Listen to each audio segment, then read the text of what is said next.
ഒരു ആവറേജ് മൂവിയിൽ ഒതുങ്ങണ്ട എമ്പുരാൻ ആവശ്യമില്ലാത്ത കോലാഹലങ്ങൾ ചെയ്ത് ജനങ്ങളും മീഡിയയും ഹൈപ്പ് ചെയ്ത് പണമുള്ളവർക്ക് പിന്നെയും പണമുണ്ടാക്കി കൊടുക്കുകയും സാധാരണക്കാരായിട്ടുള്ള സ്ത്രീ ജനങ്ങൾ ഇപ്പോഴും വെയിലത്തിരുന്ന് കൊടിയും പിടിച്ച് അവരുടെ ആവശ്യങ്ങൾക്ക് വേണ്ടി കരഞ്ഞുകൊണ്ടിരിക്കുകയും ചെയ്യുന്ന ഒരു നാടായി മാറിയിരിക്കുകയാണ് നമ്മളുടെ കൊച്ചു കേരളം.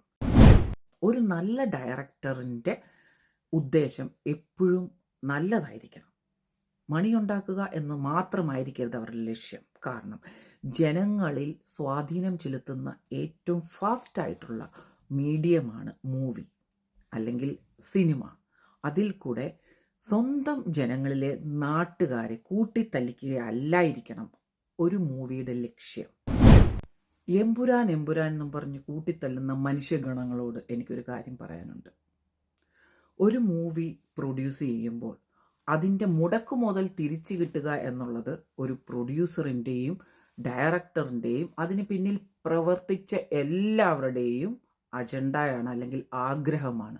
ഒരു മൂവി വിജയിക്കുക, ഇറക്കിയ പണം അതിൻ്റെ ഇരട്ടിയോടെ കിട്ടുക എന്നുള്ളത്. അതിനുവേണ്ടി അവരെന്തും ചെയ്യും. അവർ മീഡിയയെ വിലയ്ക്ക് വാങ്ങും, അവരുടെ സോഷ്യൽ മീഡിയ ആക്റ്റീവ് ആകും, PR ടീം ആക്റ്റീവ് ആകും, അങ്ങനെ പലതും അവർ ചെയ്യും. പബ്ലിസിറ്റി. ഇപ്പോൾ ഈ എമ്പുരാൻ ഇത്രയും ഹൈപ്പ് കിട്ടിയില്ലായിരുന്നെങ്കിൽ വെറും ഒരു ആവറേജ് ഒതുങ്ങേണ്ട ഒരു മൂവിയായിരുന്നത്. സോ അതവിടെ നിൽക്കട്ടെ. ഇത്രയും ഈ മൂവിയുടെ പുറകെ പോകുന്നതിന് പകരം അറ്റ്ലീസ്റ്റ് സ്ത്രീകളെങ്കിലും, നമ്മളുടെ കുറച്ച് സ്ത്രീ സഹോദരികൾ അവിടെ ആശാ വർക്കേഴ്സ് എന്നും പറഞ്ഞ് മാസങ്ങളോളം വെയിലും തണലും ഒന്നും വകവയ്ക്കാതെ അവിടെ ഇരുന്ന് സമരം ചെയ്യുന്നുണ്ട്. മിനിമം ആവറേജ് സാലറിക്ക് വേണ്ടി. അതിനുവേണ്ടി ഒരു മീഡിയ ഇല്ല, ഒരു PR ടീമില്ല. ജനങ്ങൾക്കും അത് കേൾക്കണ്ട, കാണണ്ട. അവർക്ക് പിന്നെ ഇതുപോലുള്ള ഫാൻസി പബ്ലിസിറ്റി ഓർ ഫാൻസി ടോപ്പിക്സിന് വേണ്ടി ഡിസ്കസ് ചെയ്യുന്നതാണ് ഈവൻ സാധാരണ ജനങ്ങൾക്ക് പോലും ഇഷ്ടം. അതുകൊണ്ടാണ് സാധാരണ ജനങ്ങൾക്ക് ഒരിക്കലും നീതി കിട്ടാത്തത്. അതിനുവേണ്ടി അല്ലാതെ ചുമ്മാ പറഞ്ഞുകൊണ്ട് നടന്നിട്ട് കാര്യമില്ല. പണക്കാരൻ എപ്പോഴും പണക്കാരൻ, പാവങ്ങൾ എപ്പോഴും പാവം. ബിക്കോസ് പാവങ്ങൾക്ക് പോലും പണക്കാരൻ്റെ കാര്യത്തിലാണ് ഇൻട്രസ്റ്റ്. അവർക്ക് സാധാരണക്കാരൻ്റെ കാര്യം സാധാരണക്കാരന് പോലും കേൾക്കണ്ട, താല്പര്യമില്ല. അതിനുവേണ്ടി അവർക്ക് സൗണ്ട് ഉയർത്തണ്ട. അവരുടെ കാര്യമല്ലേ, ആശാ വർക്കേഴ്സിൻ്റെ കാര്യമില്ല. അവർ കിടന്ന് അവിടെ അടിക്കട്ടെ, അല്ലെങ്കിൽ അവർ കിടന്ന് കഷ്ടപ്പെടട്ടെ, നമുക്കത് കാര്യമില്ല.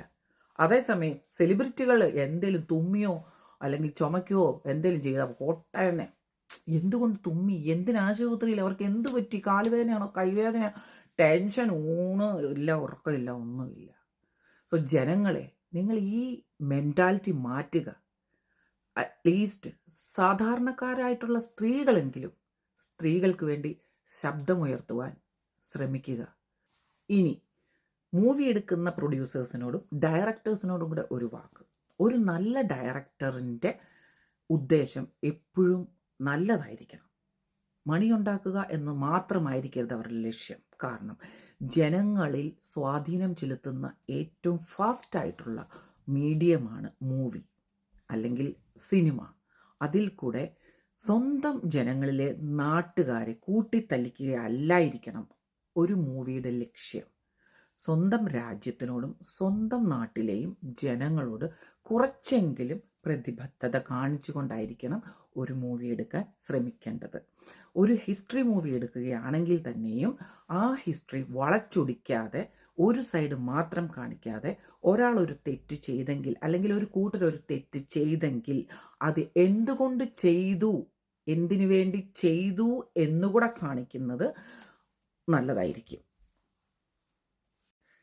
സോ പറഞ്ഞു വന്നത് എന്താണെന്ന് വെച്ചാൽ, ഒരു ആവറേജ് മൂവിയിൽ ഒതുങ്ങണ്ട എമ്പുരാൻ ആവശ്യമില്ലാത്ത കോലാഹലങ്ങൾ ചെയ്ത് ജനങ്ങളും മീഡിയയും ഹൈപ്പ് ചെയ്ത് പണമുള്ളവർക്ക് പിന്നെയും പണമുണ്ടാക്കി കൊടുക്കുകയും സാധാരണക്കാരായിട്ടുള്ള സ്ത്രീ ജനങ്ങൾ ഇപ്പോഴും വെയിലത്തിരുന്ന് കൊടിയും പിടിച്ച് അവരുടെ ആവശ്യങ്ങൾക്ക് വേണ്ടി കരഞ്ഞുകൊണ്ടിരിക്കുകയും ചെയ്യുന്ന ഒരു നാടായി മാറിയിരിക്കുകയാണ് നമ്മളുടെ കൊച്ചു കേരളം.